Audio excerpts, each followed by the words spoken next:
మరొక శ్రేష్టమైన దినాన్ని ఆయన్ని ఆరాధించటానికై దేవుడు మనకు అనుగ్రహించిన ఈ మంచి సమయాన్ని బట్టి సమస్త మహిమ దేవునికే కలుగునుగాక. హల్లెలూయా. దేవుని వాక్యంలోనికి వెళ్దాం. గలతీయులకు రాసిన పత్రిక 2వ అధ్యాయం 20వ వాక్యాన్ని మనం చదువుదాం. నేను క్రీస్తుతో కూడా సిలువ వేయబడి ఉన్నాను, ఇకను జీవించువాడను నేను కాదు, క్రీస్తే నా యందు జీవించుచున్నాడు. నేనిప్పుడు శరీరమందు జీవించుచున్న జీవితం నన్ను ప్రేమించి నా కొరకు తను తాను అప్పగించుకొనిన దేవుని కుమారుని యందలి విశ్వాసము వలన జీవించుచున్నాను. దేవునికి స్తోత్రం చెప్దాం. హల్లెలూయా. చిన్న ప్రార్థన చేసి వాక్యాన్ని ధ్యానం చేద్దాం. కృపగల తండ్రి, దయగలిగినటువంటి మా గొప్ప దేవానికి వందనాలు. వాక్యం మీది, వాక్యాన్ని అర్థం చేసుకోవడానికి మీరు సహాయం చేయండి దేవా. సిలువ ద్వారా విలువైన మాటలు మేము నేర్చుకుంటూ ముందుకు సాగడానికి కృప చూపండి ప్రభువా. నిశ్చయముగా ఈ దినం మీ మాటల చేత మీరు మమ్మల్ని అందరినీ తృప్తిపరచమని యేసు నామములో అడుగుచున్నాము తండ్రి. ఆమేన్. చదవబడిన ఈ మాటలో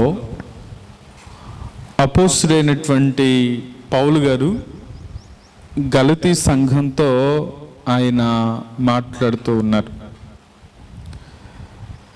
ఆయన తన సాక్ష్యాన్ని చెప్తున్నారు. తన సాక్షిగా ఆయన మాట్లాడుతున్నారు. ఏమంటున్నాడంటే, నేను క్రీస్తుతో కూడా సిలువ వేయబడి ఉన్నాను, ఇక జీవించువాడును నేను కాదు, క్రీస్తే నా యందు జీవిస్తున్నాడు. ఇప్పుడు నేను జీవించుచున్న జీవితం నాది కాదు, కానీ నన్ను ప్రేమించి ఆయన నాకు అనుగ్రహించిన ఈ జీవితము అని తెలియచేస్తా ఉన్నాడు. చూడండి, ఈ మాటలో నేను క్రీస్తుతో కూడా సిలువ వేయబడ్డాను అన్న మాట. సిలువ శ్రమలకు సాదృశ్యం, సిలువ కష్టాలకు సాదృశ్యం, సిలువ ఇబ్బందులకు ప్రతికూలతలకు సాదృశ్యమే. అయితే ఆ సిలువ వెనుక ఏముంది అంటే విజయం ఉంది. హల్లెలూయా. గత వారాల్లో మనం ధ్యానం చేస్తూ వచ్చాం. సిలువ వెనుక, సిలువ ద్వారా దేవుడు విజయాన్ని ఇస్తూ వచ్చాడు. అలాగే ఆయన సిలువలో తన ప్రేమను చూపించుట ద్వారా, గత వారం చెప్తూ, సిలువలో ఆయన తన ప్రేమను వెల్లడి చేసింది ఎందుకు అంటే, మనం బలహీనులమై ఉండగా, అంటే బలవంతులం అవ్వాలని తన ప్రేమను వెల్లడి చేశాడు. మనం పాపులమై ఉండగా, అంటే పరిశుద్ధులుగా ఉండాలని తన ప్రేమను వెల్లడి చేశాడు. మనం శత్రువులుగా ఉన్నప్పుడు దేవుడు మనల్ని ఎలా చేయాలనుకున్నాడంటే, మిత్రులుగా దేవునితో సహవాసం కలిగి ఉండాలని దేవుడు తన ప్రేమను వెల్లడి చేస్తూ వచ్చాడు. సరే, ఈరోజు సిలువ మనల్ని ఎక్కడికి తీసుకువెళ్తుంది? సిలువ మనల్ని ఎక్కడ నిలబెడుతుంది? దానికి స్తోత్రం చెప్దాం. హల్లెలూయా. నువ్వు సిలువను వెంబడించుట ద్వారా నీవు ఎక్కడ నిలబడతావు? ఇది నా టాపిక్.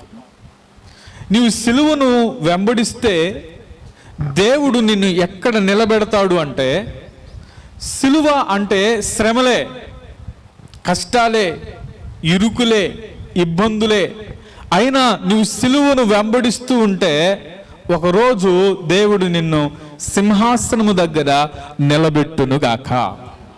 హల్లెలూయా. చాలా జాగ్రత్తగా వినండి.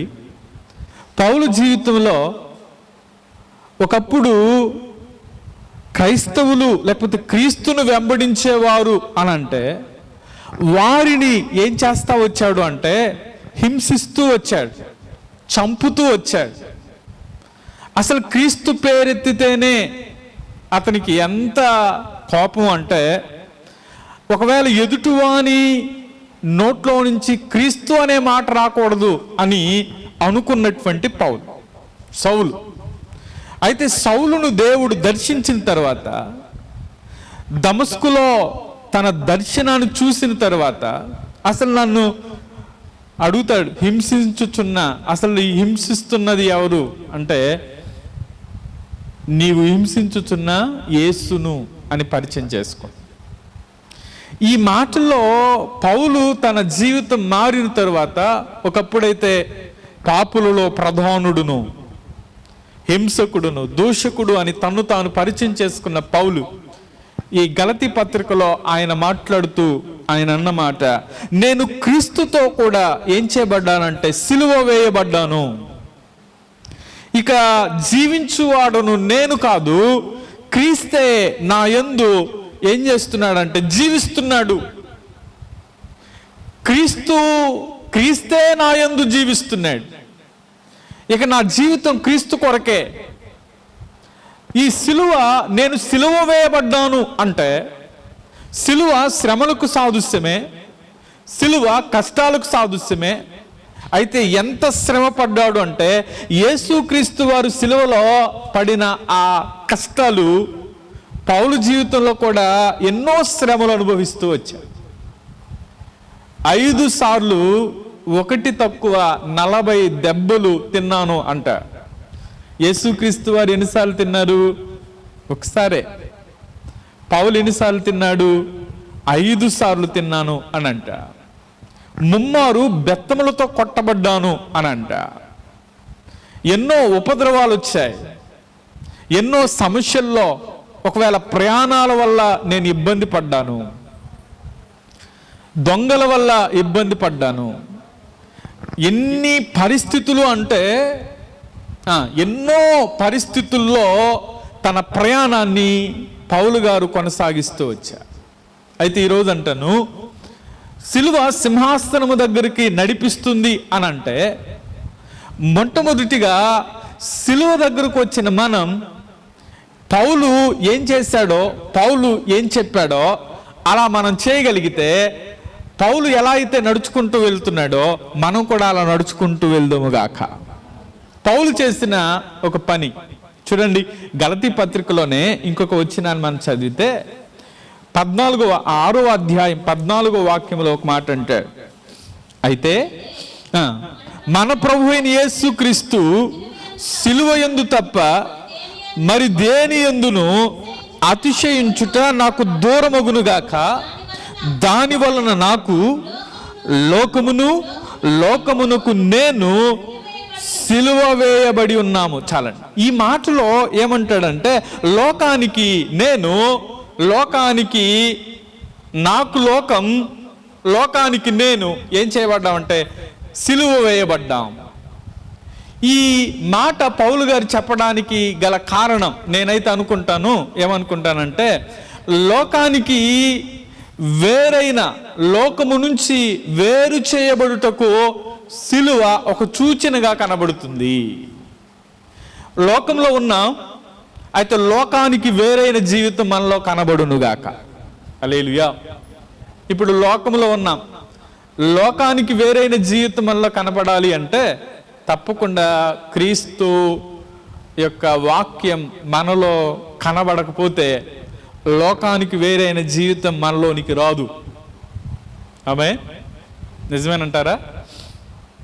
లోకానికి వేరైన జీవితం క్రీస్తుని నమ్మిన తర్వాత ఇక్కడ బయట వారు ఏమనుకుంటారంటే వీళ్ళు దేవుని దగ్గరికి అంటే యేసును వెంబడిస్తున్నారు కాబట్టి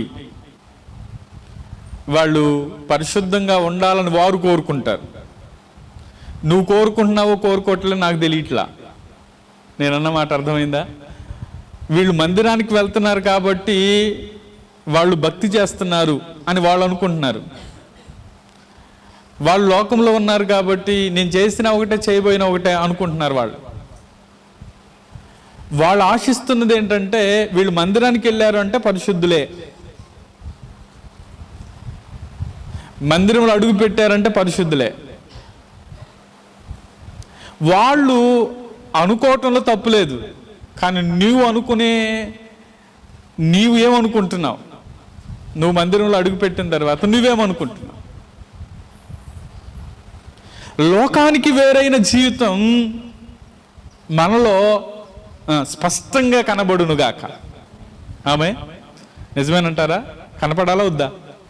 పౌలు గారు అంటున్నాడు, లోకానికి నాకు లోకం ఏమైందంటే సిలువ వేయబడటం శ్రమ. లోకానికి వేరయ్యాము అంటే శ్రమలే. లోకంతో ఉన్నామంటే మిళితమైపోయారు కాబట్టి ఏ శ్రమలు అవి శ్రమలుగా అనిపించవు.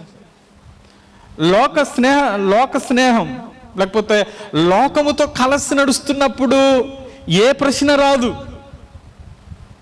అందరితో కలిసి వెళ్తున్నప్పుడు ఎవరు క్వశ్చన్ చేయరు. ఒక్కసారి సిలువ వైపు చూస్తే, సిలువను వెంబడించటం ప్రారంభిస్తే, యేసుక్రీస్తు వారి దగ్గరికి రావటం ప్రారంభిస్తే క్వశ్చన్ల మీద క్వశ్చన్. పౌలు గారి జీవితం అంతకుముందు ఎలా ఉంది చెప్పండి? అసలు క్రీస్తును వెంబడించేవారంటేనే ఆయనకి కోపం, వారిని చంపాలనుకున్నాడు. అయితే ఎప్పుడైతే క్రీస్తును దేవుడు దర్శించాడో తన జీవితం క్రీస్తు కొరకు ఎంత శ్రమైన ఎంత కష్టమైన జీవించేది నా కొరకు కాదు, నేను క్రీస్తు కొరకు జీవించాలి అన్న తీర్మానంలోనికి పౌలు గారు వచ్చారు. ఇక్కడ నేను చెప్పే మాటలు జాగ్రత్తగా విందాం.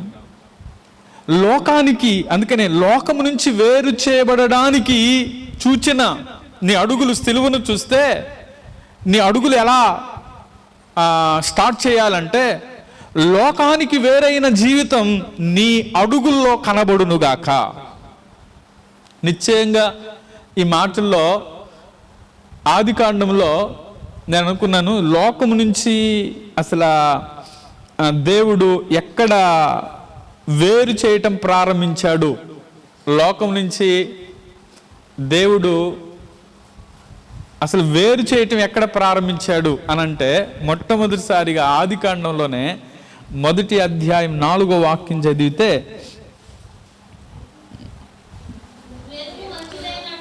వెలుగు మంచిదైనట్లు దేవుడు చూచెను, దేవుడు వెలుగును చీకటిని వేరు చేసెను. అంటే వేరుపరిచెను అంటే చాలు. ఇక్కడ వేరుపరిచెను అన్న మాటలో దీన్ని చీకటిని వెలుగుని, ఇప్పుడు చీకటి ఉన్న చోట వెలుగు ఉండిద్దా? ఉండదు కదా. చీకటి ఉన్న చోట వెలుగు ఉండదు, వెలుగున్న చోట చీకటి ఉండదు. మరి అంతకుముందు ఎలా ఉందో అసలు దేవుడు దాన్ని దీన్ని సపరేట్ చేసేసి, ఇప్పుడు దేవుడు అక్కడ వెలుగును చీకటిని, అంతకుముందు సంగతి మీరు నన్ను అడిగినా నేను చెప్పలేను, ఎందుకంటే ఎలా ఉందో తెలియదు కాబట్టి. పగలు రాత్రి, అంతకుముందు అసలు పగలు లేదు రాత్రి లేదు, మరి ఎలా ఉందో తెలియదు. ఇప్పుడు దేవుడు వేరు చేయటం ఆయన స్టార్ట్ చేసినప్పుడు పగలని ఏలటానికి ఎవరిని పెట్టాడు? సూర్యుని పెట్టాడు. రాత్రిని ఏలడానికి చంద్రుడితో పాటు నక్షత్రాలను కూడా పెట్టాడు. ఇప్పుడు వేరు చేయటం అక్కడ మనం ప్రారంభిస్తే దేవుడు ఏమంటాడంటే ఒకసారి మనం ఇశ్రాయేలీల జీవితాల్లో ఒకసారి ద్వితీయోపదేశకాండం 22వ అధ్యాయం 9-11 వాక్యాలు మనం చదువుదాం.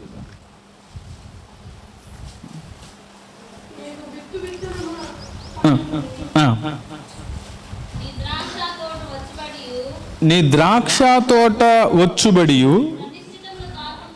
ప్రతిష్ఠితములు కాకుండునట్లు నీ ద్రాక్ష తోటలో వివిధమైన వాటిని విత్తకూడదు. ఎద్దును గాడిదను జత చేసి భూమిని దున్నకూడదు. ఉన్నియు జనపనారయు కట్టివేసిన బట్టను వేసుకొనకూడదు. ఇక్కడ ఏం చెప్పాలనుకుంటాడంటే, ఇశ్రాయేలీలకు ఆయన చెయ్యొద్దు, లేకపోతే ఆయన చెయ్యొద్దని చెప్పిన విషయాల్లో ఒకే పొలంలో 2 వేరు వేరు విత్తనాలు విత్తకూడదు అంట. ఇప్పుడు ఒకే పొలంలో 2 వేరు వేరు విత్తనాలు అంటే, ఇప్పుడు ధాన్యం ఉంది, ఇప్పుడు వీటిలో కూడా రకాలు ఉన్నాయా లేవా? బీపీటీలు ఉన్నాయి, ఇంకా కొంచెం లావుగా ఉండే విత్తనాలు ఏమంటారు? 92లు, ఇంకా ఉన్నాయి కదా. ఇప్పుడు బీపీటీలు అంటేనేమో చాలా సన్నగా ఉంటాయి, 92లు అంటేనేమో లావుగా ఉంటాయి. ఇప్పుడు 2 కలిసి ఒకేసారి విత్తామనుకోండి, బీపీటీల పంట ఒక 10 రోజుల ముందు వచ్చింది అనుకోండి. మరి అది ముందు వచ్చింది, ఇది ముందు వచ్చింది నాకు తెలియదు, కానీ ఏదో ఒకటి ముందు మాత్రం వచ్చింది. ఇంకొకటి మాత్రం 10 రోజుల తర్వాత వచ్చింది అనుకోండి. ఇప్పుడు పంట వల్ల నష్టమే కానీ లాభం. ఇప్పుడు 2 ఒకే చోట 2 విత్తనాలు విత్తకూడదు. ఒకవేళ విత్తితే సన్నని వడ్లు విత్తాలి, లేకపోతే కొంచెం లావుగున్నవన్నా విత్తుకోవాలి. ఇప్పుడు వ్యవసాయం చేయడానికి 2 ఎద్దులు కలిసి దున్నడానికి ఓకే. ఒకవేళ అలా కాకుండా ఒక గాడిదని కడతాను, ఒక ఎద్దుని కడతానంటే అది, అందుకని వేరు అక్కడ చెప్పే మాటల్లో ఒకే పొలంలో 2 వేరు వేరు విత్తనాలు విత్తకూడదు అంట. ఎద్దును గాడిదను ఒకే కాడికి ఏం చేయకూడదు అంటాడంటే కట్టకూడదు. ఇప్పుడు ఒకవేళ ఎద్దు గాడిద అన్నది గాడిదను అపవిత్రమైన జంతువుగా ఎంచితే, పవిత్రమైన వాటితో అపవిత్రమైన వాటిని ఏం చేయకూడదు అంటాడంటే జత చేయకూడదు అని అంట. ఇంకో మాట చెప్పాలంటే, పట్టు వస్త్రాలు ఉంటాయి, సన్నని నార వస్త్రాలు ఉంటాయి. ఇప్పుడు పట్టు వస్త్రాలకి ఈ వస్త్రాలకి కుదరదంట. పట్టు అనేది మీకు బాగా అర్థమైంది. పట్టు వస్త్రాలు ఉన్నాయి అనుకోండి, ఒకవేళ సన్నని నార వస్త్రాలు ఉన్నాయి అనుకోండి, ఈ 2 ఏం చేయకూడదు, ఒకేసారి కలపకూడదు. ఎలా ఉండిద్దంటే, ఓ పక్క పట్టు వస్త్రాలేమో బాగుంటాయేమో, ఈ నార వస్త్రాలేమో అంత బాగోవేమో. కాబట్టి వాటిని కలిసి ఏం చేయకూడదు అంటే వాటిని వేరుపరచాలి. అలా కలిసి వాటిని తయారు చేయకూడదు, లేకపోతే వాటిని ధరించకూడదు అని మాట్లాడుతూ ఉంటా. ఇవన్నీ చెప్పడానికి గల కారణం ఏంటంటే, ఒకసారి రండి, కొరింథీయులకు రాసిన 2వ పత్రిక 6వ అధ్యాయం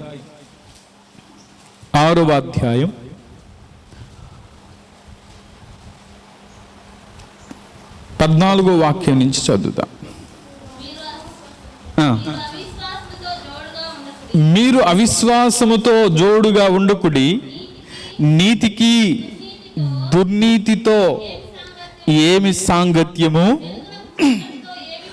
వెలుగునకు చీకటితో ఏమి పొత్తు, క్రీస్తునకు బెలయాలుతో ఏమి సంబంధం, అవిశ్వాసితో విశ్వాసికి పాలెక్కడిది, దేవుని ఆలయమునకు విగ్రహములతో ఏమి పొందిక, మనము జీవము గల దేవుని ఆలయమై ఉన్నాం, అందుకు దేవుడు ఇలాగూ సెలవిచ్చుచున్నాడు, నేను వారిలో నివసించి సంచరింతును, నేను వారిని దేవుడినయుందును, వారు నా ప్రజలయుందురు. చాలండి. ఈ మాటలో ఏమంటాడంటే, ఒక లోకానికి వేరైన జీవితం ఉండాలి అన్నది తెలియచేస్తూ, మీరు అవిశ్వాసులతో ఎలా ఉండొద్దు అంటే జోడుగా ఉండొద్దు.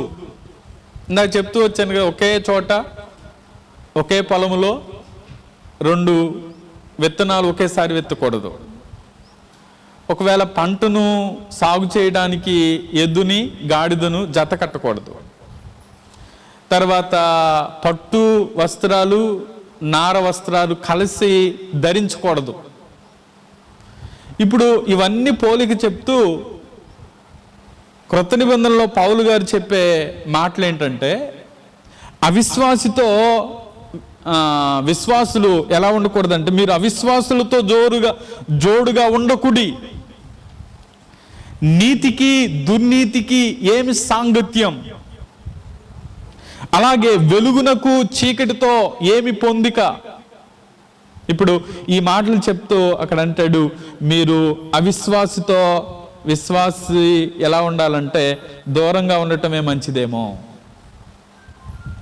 ఈ మాటలన్నీ చెప్తూ ఇక్కడ లోకానికి వేరుగా ఉండాలని దేవుడే తన పిల్లలకు ఏం చేస్తా ఉన్నాడంటే ఆజ్ఞాపిస్తున్నాడు. లోకానికి వేరైన జీవితం మనలో కనబడాలి అనంటే తప్పకుండా లోకానికి వేరైన వారిగా కనపడాలి అంటే, అందుకని ఇంకా యేసుక్రీస్తు వారు చెప్తూ ఏమంటాడంటే, ఒక వ్యక్తి 2 యజమానులకు దాసుడుగా ఉండలేడు అంట. అంతేనా? ఒక వ్యక్తి 2 యజమానులకు ఉంటే ఒక యజమానికి దాసుడుగా ఉండగలడు, ఇంకొక యజమానికి దాసుడు. ఒకవేళ ఒక వ్యక్తిని ఆ యజమాని ఒకరిని ప్రేమించి ఇంకొక యజమాని ఏం చేస్తాడంట, ద్వేషిస్తాడు. మత్తయి సువార్తలో ఈ మాటలు మనం వింటాం. ఒక వ్యక్తిని ప్రేమిస్తాడు. చూడండి, ఆ వచ్చిన చదువుతారు 6:24, మత్తయి సువార్త 6వ అధ్యాయం 24వ వాక్యం. ఎవడును 2 యజమానులకు దాసుడుగా ఉండనేరడు. అతడు ఒకరిని ద్వేషించి ఒకరిని ప్రేమించును, లేదా ఒకని పక్షముగా నుండి ఒకరిని తునీకరించును. మీరు దేవునికిని సిరికిని దాసులుగా ఉండనేరరు. చాలా ఇక్కడ 2 పోలికలు చెప్తా ఉంటారు. ఏమంటాడంటే, 2 యజమానులు ఉంటే ఒకవేళ ఒకరిని ద్వేషించి ఒకరిని ప్రేమిస్తాడేమో. ఆ మాట చెప్పి కింద అంటాడు, మీరు దేవునికి అలాగే సిరికిని దాసులుగా ఉండనేరరు. ఒకవేళ మీరు ప్రేమిస్తే దేవునన్నా ప్రేమించాలి, లేకపోతే సిరినన్నా ప్రేమించాలి. ఇప్పుడు ప్రేమిస్తే సిరిని ప్రేమించాలి, లేకపోతే దేవుని ఇక్కడ లేదు. విలువ దేవునికి ప్రాధాన్యత ఇస్తున్నామా, లేకపోతే డబ్బుకు ప్రాధాన్యత ఇస్తున్నామా? కొంతమంది పనులు చేస్తున్నప్పుడు వారం రోజులు పని రాదు, ఎవరు పిలవరు. మధ్యలో ఇక ఎప్పుడు పిలుస్తారంటే ఆదివారం రోజే పిలుస్తారు. ఇప్పుడు వారం రోజుల్లో ఒకవేళ చేస్తే ఆ పూట ఇచ్చేది 500, కానీ ఆదివారం చేస్తే ఇచ్చేది 1000 రూపాయలు. ఇప్పుడు దేవునికి ప్రాధాన్యత ఇద్దామా, లేకపోతే సిరికి ప్రాధాన్యత ఇద్దామా? ఒకవేళ 1000 రూపాయలు వస్తాయి, కానీ దేవుడు ఆ సంచిలో వెనకేద్దాం అనుకుంటారు కదా, ఆ సంచికి కత్తిరించేది ఎవరంటే దేవుడు. నేను అన్నమాట అర్థమైందా? మనం ఒకవేళ ఆ ప్రయాస అంటాడు సంచిలో, అంతేనా? ఏమంటాడు? చిల్లు సంచిలో వేసిన.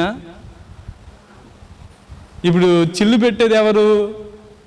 మనం కాదు, దేవుడు పెడతాడు.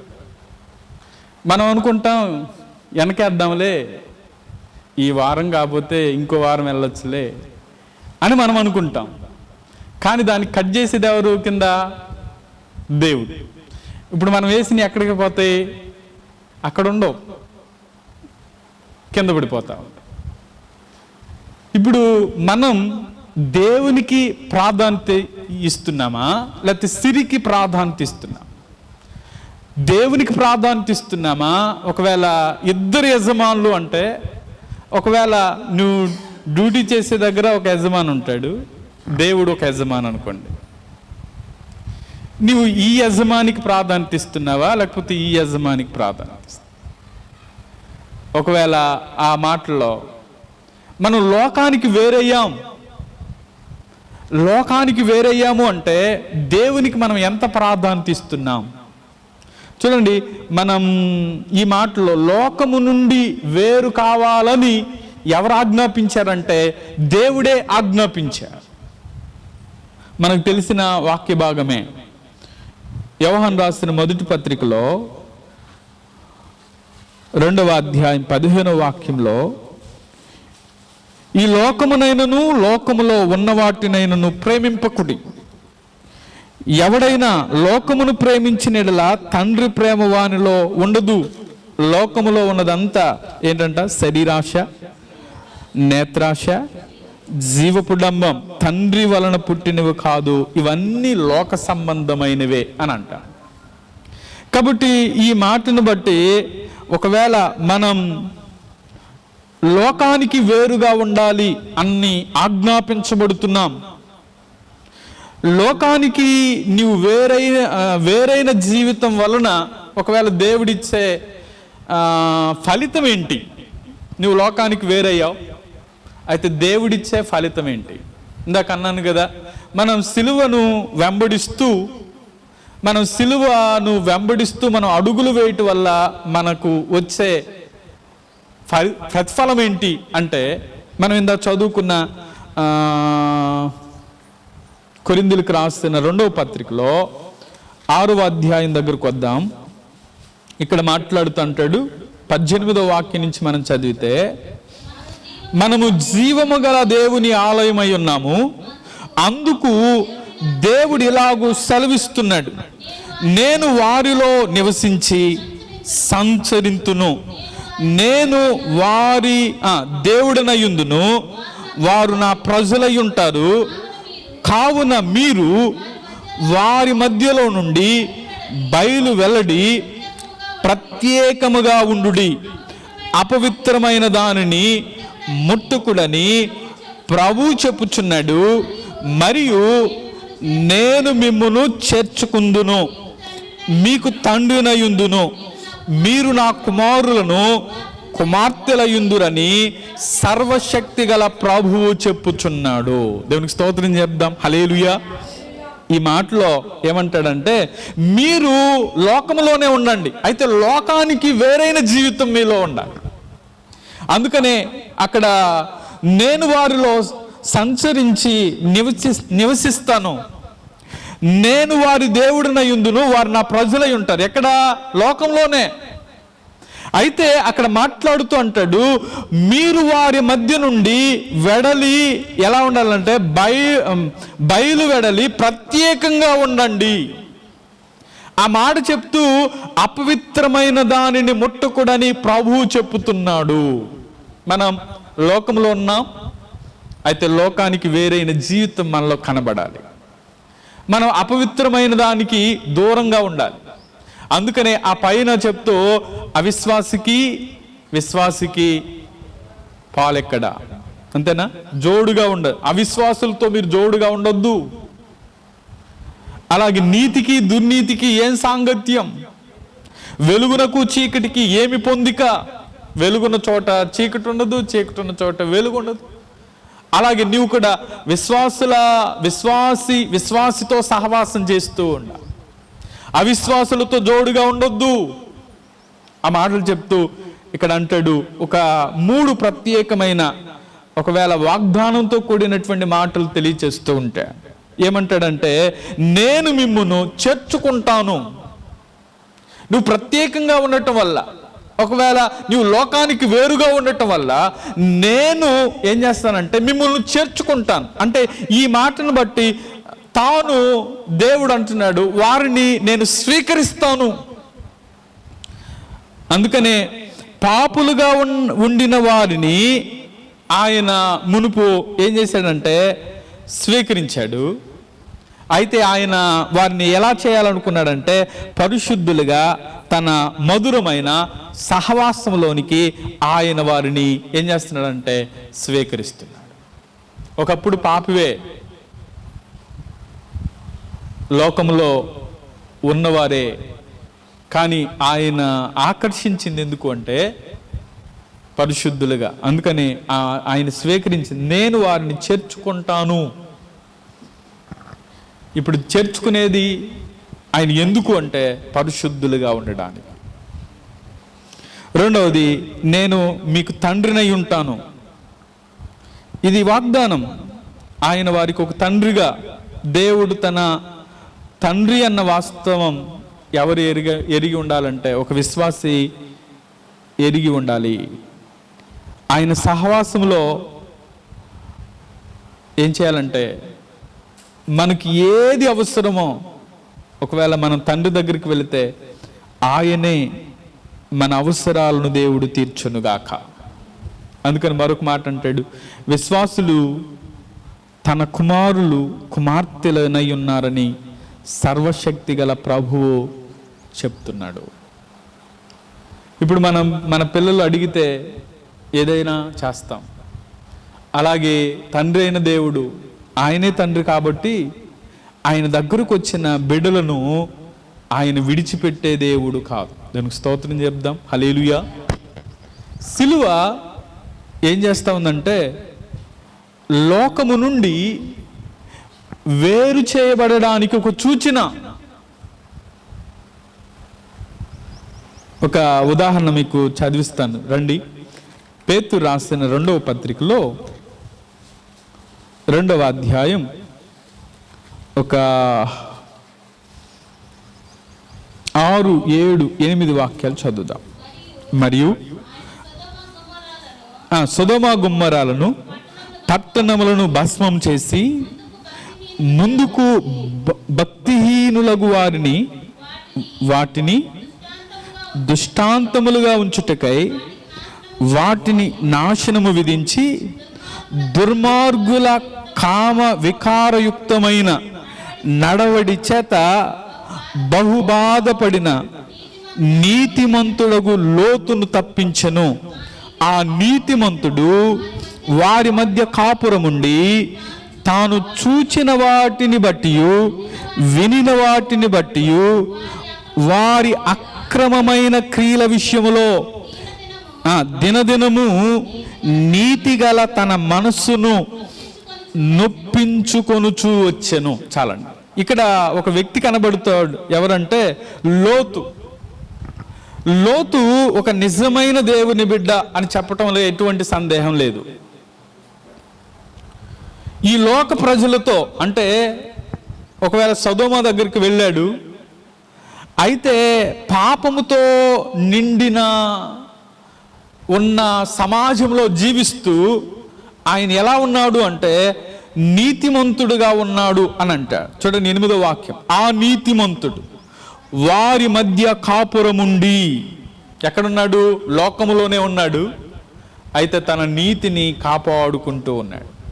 ఆ పై మాటల్లో అంటాడు, దుర్మార్గుల కామ వికారయుక్తమైన నడవడి చేత బహుబాధపడిన నీతిమంతుడగు లోతు తప్పించబడెను.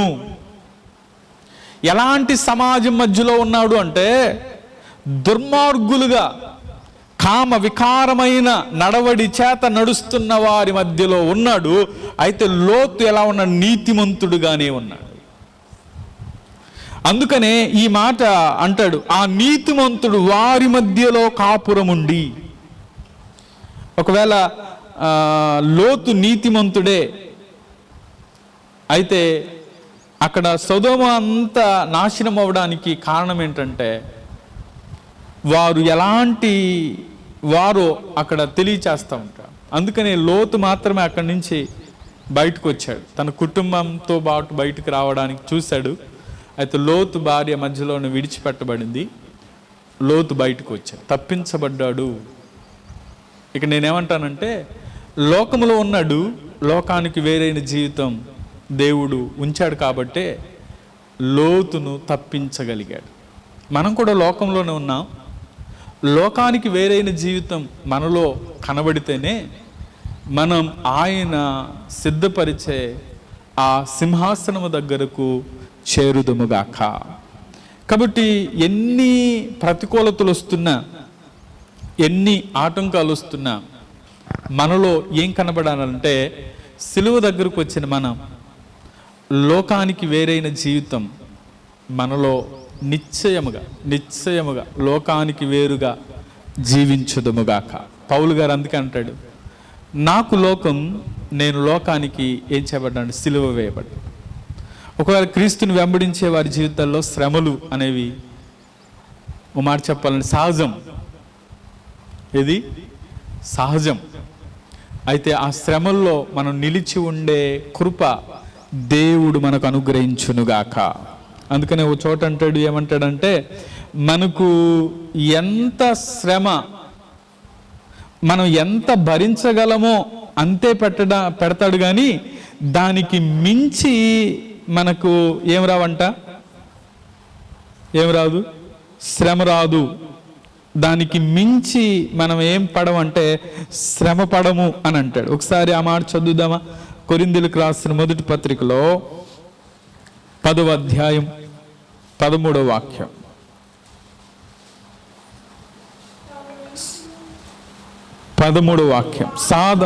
సాధారణంగా మనుషులకు కలుగు శోధన తప్ప మరి ఏది మీకు సంభవించదు. దేవుడు నమ్మదగిన వాడు, మీరు సహింపగలిగినంత కంటే ఎక్కువగా ఆయన మిమ్మల్ని శోధింపనీయుడు. అంతేకాదు, సహింపగలుగుటకు ఆయన శోధనలో కూడా తప్పించుకొను మార్గమును కలగ చేయును. దేవునికి స్తోత్రం చెప్దాం. హల్లెలూయా. ఏమన్నాడు చెప్పండి? ఒకరోజు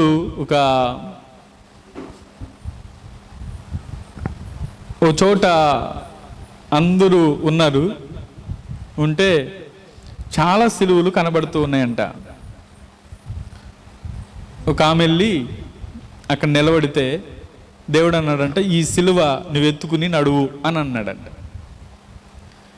అడిగితే ఆమందంట, నేను ఇది కాదండి, నేను అది ఇంకా పెద్దగా ఉంది, దాన్ని నేను ఏం చేస్తానంటే దాన్ని నేను మోస్తాను అని అంటే, అక్కడి నుంచి కొంచెం ముందుకెళ్ళి ఆ సిలువను తన భుజాల మీద పెట్టుకుని లాగడానికి ప్రయత్నం చేస్తూ ఉంటే రావట్లేదంట. సరే కాదు ప్రభువా, ఇంకొంచెం అది బంగారంతో చేయబడింది, దాన్ని లాగుతాను అని అన్నాడు. దాని దగ్గరికి వెళ్ళి దాన్ని లాగదామని ప్రయత్నం చేస్తూ ఉంటే అది రావట్లేదు. ఇంకొంచెం ఇంకా అలంకారంగా ఉన్న ఇంకో సెలవు కనపడింది, దాని దగ్గరికి వెళ్ళి లాగదామంటే అది కూడా రావట్లేదు. మొత్తం అట్లా తిరిగి వచ్చి మరలా ఎక్కడికి వచ్చిందంటే మొదటి సిలువ దగ్గరికే వచ్చింది. ఆ సిలువ తన భుజాల మీద పెట్టుకుని లాగుతూ ఉంటే ఈజీగా వస్తుంది. అంటే దాని అర్థం ఏంటంటే, ఎవరి జీవితంలో ఒకవేళ ఎవరి కష్టాలు వారియే, మన కష్టం మందే, ఈ కష్టం పక్కనోడికి, కొన్నిసార్లు అనుకుంటాం మనకున్న కష్టం పక్కనోడికి పగోడికి కూడా రాకూడదు అని. రాదు కూడా, మనం అనుకోబోయినా రాదు. ఈ మాటలో ఎవరి భారం అయితే ఇక్కడ అన్నట్లుగా ఒకవేళ ఆ శోధనలో సహింపడానికి కూడా దేవుడే సహాయం చేయునుగాక. ఒకవేళ సిలువ శ్రమకి సాదృశ్యమే అయితే దాని నుంచి విడిపించేది కూడా దేవుడే.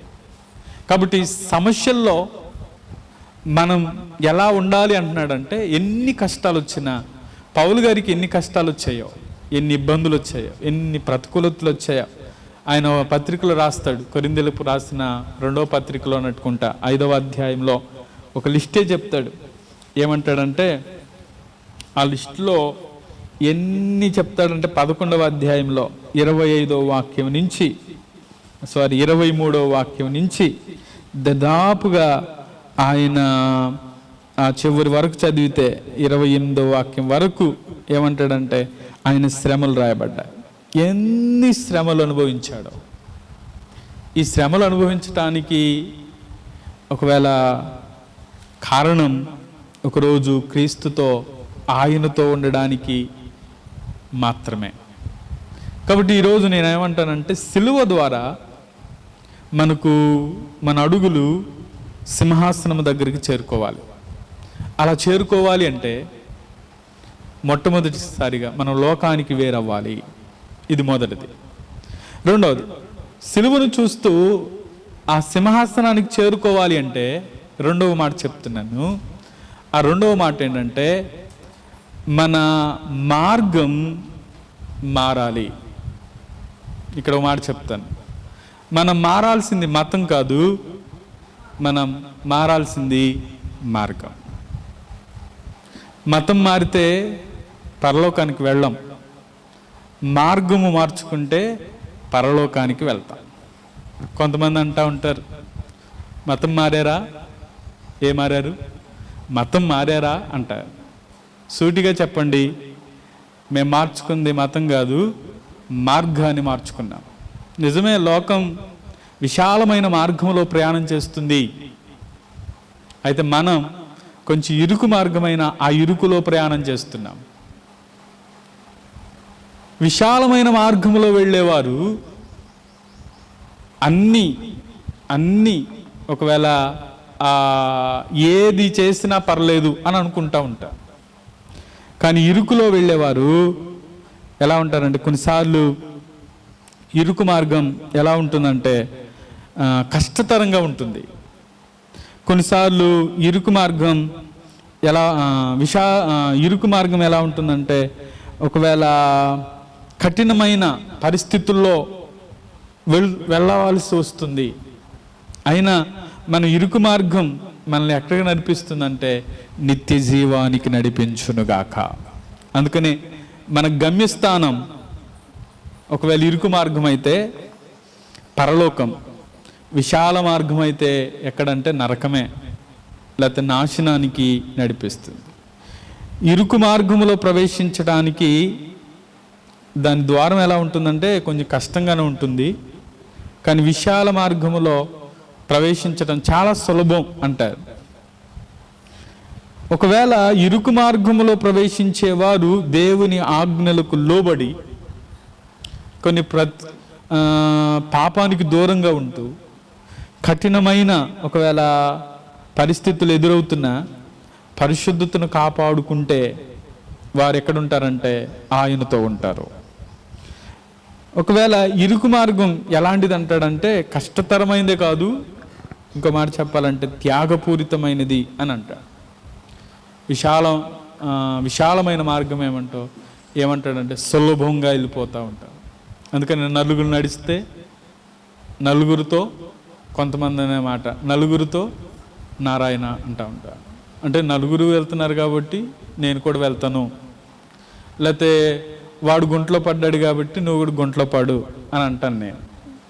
నలుగురితో వెళ్తే వాడు గుంట్లో పడ్డాడు అనుకోండి, ఆడ వెనకాల వెళ్ళేవాడు గుంట్లోనే పడతాడు. ఒకవేళ నీవే వారికి మార్గం అవ్వాలి అంటే సిలువ వైపు చూస్తే ఆయన తన గమ్యానికి, అనుకున్న గమ్యానికి దేవుడు నడిపించునుగాక. చూడండి, ఈ మాటకు ఒక మాట చదివిస్తాను. యోహాను రాసిన సువార్త 3వ అధ్యాయం 14-15 వాక్యాలు చదువుతాం.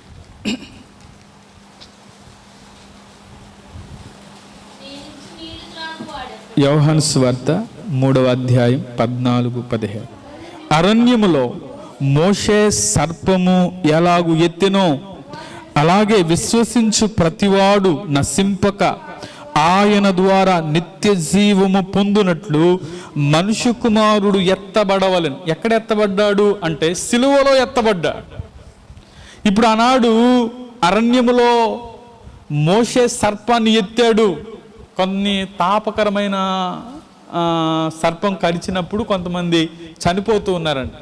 అయితే దేవుడు అన్నాడు, ఒక సర్పాన్ని, ఇత్తడి సర్పాన్ని చేసి నిలబెట్టు అని అన్నాడు. దాని వైపు ఎవరైతే తేరి చూశారో వారు ఏం చేశారంటే బ్రతికారు. అందుకనే ఇక్కడ మాట్లాడుతూ ఉంటాడు, ఎవరైతే విశ్వసించు ప్రతివాడు నశింపక ఆయన ద్వారా నిత్య జీవము పొందినట్లు మనిషి కుమారుడు ఎత్తబడవలెను. ఇత్తడి సర్పం వోలే పైకెత్తబడినావు, నిన్ను చూచిన వారు ఆనాడు బ్రతికారు. సిలువలో వేలాడే నీదరి చేరిన జనులందరూ నేడు నిత్యము బ్రతికెదరు. సిలువలో వేలాడే నీదరి చేరిన జనులందరూ నేడు నిత్యము బ్రతికెదరు. యేసయ్యా యేసయ్యా యేసయ్యా యేసయ్యా యేసయ్యా యేసయ్యా యేసయ్యా యేసయ్యా. విడువని దేవుడ నీవే మా మంచి యేసయ్యా, పాపికి ఆశ్రయపురము నీవే మెస్సయ్యా. హల్లెలూయా. సిలువ ఎత్తబడినప్పుడు అన్న మాటలో ఎత్తైన ప్రదేశంలో ఏదైనా ఉంటే అది మనుషులను ఏం చేస్తుందంటే ఆకర్షిస్తుంది. ఇప్పుడు కొన్ని మందిరాల్లో టవర్స్ పెడతారు, చూసారా? ఒకవేళ ఈ పక్క ఊర్లో ఉన్న వారికి పక్క ఊర్లో ఉన్న చర్చి కనపడాలి, వాళ్ళ ఉద్దేశం అదే, అంతేనా? ఇప్పుడు మనం చీరాల ఎంట్రన్స్ అయినప్పుడు మీరు ఇక్కడి నుంచి చూస్తూ ఉండండి, చీరాల నుంచి అంటే కారంచేడు నుంచి మధ్యలోకి వెళ్ళిన తర్వాత చూడండి, పైకి కనపడేది ఏంటంటే టవర్లు. అంటే పైకి టవర్ కనపడి దానికి క్రాస్ కనపడతాం. రాత్రుల్లో అయితే లైటింగ్ పెడితే ఇంకా బాగా కనపడదు. ఇప్పుడు ఎత్తైనవి ఒకవేళ ఎందుకు పెడుతున్నారు అంటే, ఒకవేళ సిలువ ఆనాడు సిలువ వైపు చూసి వారు ఎలా బ్రతికారో, ఇత్తడి సర్పం వైపు చూసి ఎలా బ్రతికారో, మనుష్య కుమారుడు కూడా అలా ఎత్తబడతాడు. ఆ ఎత్తబడిన ఆ సిలువ ఆకర్షిస్తుంది. ఇప్పుడు మన అడుగులు సిలువ వైపు మనం ఆకర్షించగలిగితే మన మార్గాన్ని దేవుడు మార్చి ఆయన తన గమ్యానికి చేర్చునుగాక. అందుకనే మొదటిది లోకానికి వేరవటం అయితే, రెండవది సిలువ ఏం చేస్తుందంటే అది సిలువలో రక్షణకు మూలమైంది, రక్షణ మార్గమైంది. మొదటిది లోకానికి వేరుగా ఉండడానికి సిలువ, రెండవది రక్షణకు మూలము, రక్షణకు మార్గము సిలువ. మూడవది ఒక మాట చెప్పి నేను ముగిస్తాను, అదేంటంటే సిలువ ఒకవేళ మనం దేవుని కొరకు జీవించటానికి కారణమవుతుంది. ఒకసారి చదువుతారా? కొరింథీయులకు రాసిన 2వ పత్రికలో 5వ అధ్యాయం 14-15 వాక్యాలు చదువుదాం. క్రీస్తు ప్రేమ మమ్మను బలవంతం చేయుచున్నది, ఎలాగనగా అందరి కొరకు ఒకడు మృతి పొందెను గనుక అందరూ మృతి పొందిరనియు, జీవించు వారికి మీదట తమ కొరకు కాక తమ నిమిత్తము మృతి పొంది తిరిగి లేచిన వాని కొరకే జీవించుటకు ఆయన అందరి కొరకు మృతి పొందెనని నిశ్చయించుకొనుచున్నాము. చాలు. ఈ మాటలో ఏమంటాడంటే, జీవించు వారిక మీదట తమ కొరకు కాక తమ నిమిత్తము మృతి పొంది తిరిగి లేచిన వాని కొరకే జీవించుటకు, అక్కడ మనం ఏం చేయాలంటే ఆయన అందరి కొరకు మృతి పొందినని నిశ్చయించుకొంచున్నాము. అందుకని ఈ మాటలు ఏమంటారంటే, సిలువ ఈరోజు ఏం చేస్తా ఉందంటే జీవించటానికి, ఒకవేళ సేవ చేయడానికి ఒక ప్రేరణ ఏంటంటే సిలువ. హల్లెలూయా. ఇప్పుడు సిలువ సేవ చేయడానికే కాదు, సిలువ ప్రభు కొరకు జీవించటానికి ప్రేరణ, ప్రభు కొరకు సాక్ష్యం ఇవ్వడానికి ప్రేరణ, ప్రభు కొరకు మన ఏం చెప్పాలంటే పరివర్తన చెందిన జీవితాన్ని తెలియచేయడానికి సిలువే కారణం. అందుకని ఈ మాటను బట్టి నేనేమంటానంటే, ఒకవేళ మనం చేసే సేవకు ప్రేరణ ఏంటంటే సిలువ, మనం జీవించడానికి ప్రేరణ ఏంటంటే సిలువే. మొదటిది లోకానికి వేరవటం అయితే, రెండవది ఆ మార్గంలో నడవటం అయితే, మూడవది ఆయనతో ఇక జీవితం మనం ఇక్కడ జీవించాం అయితే ఈ జీవితం దేవునితో కొనసాగుతూ ఆయనతో ఉండే ఆ కృప కొరకై ఒకసారి ఈ మాట చదువుదాం. ప్రకటన గ్రంథంలో 5వ అధ్యాయం 10వ వాక్యం చివరిగా ఇక ఈ మాట చెప్పి నేను ముగించేస్తాను. నీవు ఆ గ్రంథము తీసుకుని దాని ముద్రలను విప్పుటకు యోగ్యుడవు, వధింపబడిన వాడవై నీ రక్తమిచ్చి ప్రతి వంశములో ఆయా భాషలు మాట్లాడు వారిలోను ప్రతి ప్రజలోను ప్రతి జనములోను దేవుని కొరకు మనుషులను కొని మా దేవునికి వారిని ఒక రాజ్యముగాను యాజకులుగాను చేసితివి గనుక వారు భూలోకమందు ఏలుదురని కొత్త పాట పాడుదురు. చాలా ఈ మాట ఆ మాటకి ఈ మాటకి ఉన్న భావం ఏంటంటే, ఎవరైతే సిలువ దగ్గరకు వస్తారో, ఎవరైతే రక్షించబడతారో, ఎవరైతే వారి జీవితం ఆ మార్గాన్ని మార్చుకుంటారో, ఆ మార్చుకున్నటువంటి వారు ఏమంటున్నాడంటే, ఆయా భాషలు మాట్లాడు వారిలో ప్రతి వంశములో, ఆయా భాషలు మాట్లాడు వారిలో ప్రతి ప్రజలో ప్రతి జనములో ఒక రాజ్యముగా యాజకులుగా చేసితివి అని మాట్లాడు. ఇప్పుడు సిలువ దేనికి ప్రేరణ అంటే, ఈ మాటను బట్టి అయితే ఇంకో మాట చెప్పొచ్చు. ఆ మాట ఏంటంటే, వారు భూలోకమందు ఒక కొత్త పాట పాడతారు అంటాడు. సిలువను గురించి పాటలు ఉన్నాయా? సిలువ చెంత చెరిన నాడు కలుషములను కడిగివేయ అంటే సిలువ ఓ పాటకి ఏమైంది. అందుకనే ఇక్కడ ఆ మాటలో వారు భూలోకమందు కొత్త పాట పాడుదురు. ఇప్పుడు మనం సిలువను గూర్చి ఏం చేయగలం అంటే పాడగలం. సిలువను గూర్చి మనం ఏం చేయగలం అంటే, సిలువ మనల్ని ఏం చేస్తుందంటే జీవింప చేస్తుంది. అందుకనే ఈ మాటకి ఒక మాట చెప్పాలంటే, మనం సేవ చేయడానికి ప్రేరణ. మనం పాడిన సిలువను గురించి ప్రకటించిన, సిలువను గురించి సిలువ ప్రకారం జీవించిన, అందుకని దీనికి టైటిల్ ఏమన్నానంటే సేవ చేయటానికి ప్రేరణ. 3 మాటలు. సిలువ మొదటిది, సిలువను చూస్తే ఏమవ్వాలంటే లోకానికి వేరవ్వాలి. సిలువను చూస్తే ఏమవ్వాలంటే విశాల మార్గాన్ని విడిచి ఇరుకు మార్గంలో ప్రవేశించాలి.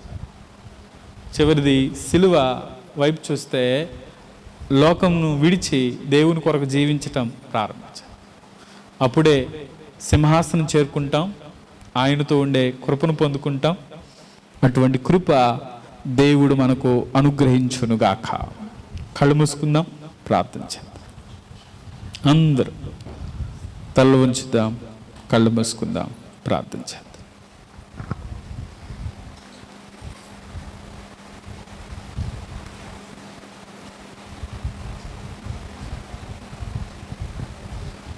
నిజమే, లోకానికి వేరైన జీవితం మనలో కనపడాలి. అందుకోసమే లోకానికి వేరుగా ఉండడానికి కొరకే పౌలు ఎన్ని శ్రమలు పడ్డాడు.